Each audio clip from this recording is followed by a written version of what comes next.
একটা ডিম দিয়ে 8টা পর্যন্ত ডিম চপ বানাতে পারবেন। আজকে দারুণ একটা ডিম চপের রেসিপি শেয়ার করছি। এটা কিন্তু সংরক্ষণও করতে পারবেন। প্রথমে আমরা ডিম কেটে নিচ্ছি। ডিমটা আগে থেকে সিদ্ধ করে নিয়েছিলাম। এখন চাইলে এই ডিম 4 ভাগ করেও চপ বানাতে পারবেন, আবার চাইলে এখানে 8 ভাগও করে নিতে পারেন।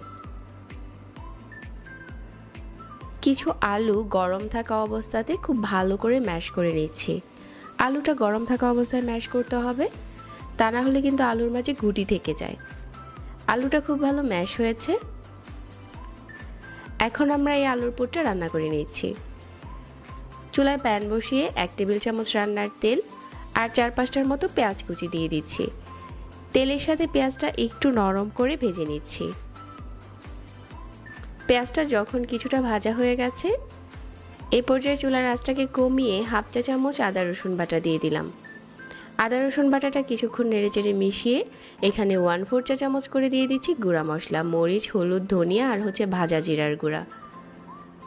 আর আমি এখানে অল্প একটু গরম মশলার গুঁড়া দিয়েছি, তাহলে দারুণ একটা স্মেল আসে। এখন দিয়ে দিচ্ছি ধনেপাতা কুচি, কাঁচামরিচ কুচি আর ম্যাশ করে নেওয়া আলু, স্বাদমতো লবণ। সব কিছু একসাথে করে মিশিয়ে নিচ্ছি। আমাদের আলুর পুর রান্না হয়ে গেছে। আর এখানে নিয়ে নিচ্ছি কিছু টোস্ট বিস্কিটের গুঁড়া।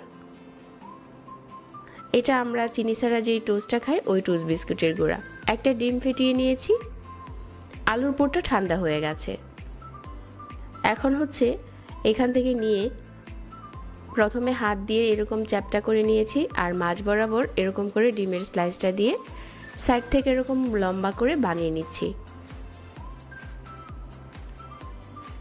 এখন সবগুলো যখন বানানো হয়ে গেছে, এগুলো প্রথমে আমি টোস্ট বিস্কিটের গুঁড়াতে গড়িয়ে নিচ্ছি এভাবে করে।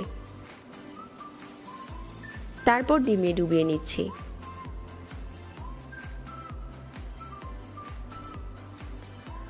তো তারপর আবারও টোস্ট বিস্কুটের গুঁড়াতে ডুবিয়ে নিচ্ছি। আপনি যদি এভাবে করেন তাহলে ডিমে একবার ডুবালেই আপনি একটা ক্রিস্পি চপ বানাতে পারবেন। এইভাবে করে সবগুলো চপ বানিয়ে নিয়েছি। আর চপগুলো কিন্তু চাইলে এই পর্যায়ে ডিপ ফ্রিজে সংরক্ষণ করতে পারবেন। যখন দরকার হবে শুধু ডুবো তেলে ভেজে নেবেন। ডিপ ফ্রিজ থেকে বের করে গরম তেলে ছেড়ে দিলে হয়ে যাবে। আজকের চপগুলো আমি ভেজে শেয়ার করছি। মিডিয়াম আঁচে তেল গরম করে নিয়েছি আর গরম তেলের উপরে দিয়ে দিচ্ছি। ভিতরে কিন্তু সব কিছুই কুক করা আছে। চুলার আঁচ মিডিয়ামে রেখে এগুলোকে লাল করে ভাজতে হবে। আর এটা যদি আপনি একটা জিপলক ব্যাগে ভরে রেখে দেন, 1 মাসের মতো ভালো থাকবে।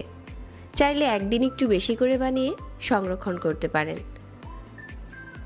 আর একটা ডিম দিয়েই অনেকগুলো চপ বানানো যায়। ডিম চপের কালারটা কিন্তু এখন দারুণ এসেছে। ঠিক এই পর্যায়ে উঠিয়ে নিচ্ছি। এর থেকে বেশি আর লাল করতে হবে না। এটা চুলা থেকে নামানোর পর আরও কিছুটা কালার চলে আসবে। সিম্পল রেসিপিতে দারুণ একটা ডিম চপ বানাতে পারবেন। ওরকম কিছুই লাগবে না। আশা করছি আজকের রেসিপি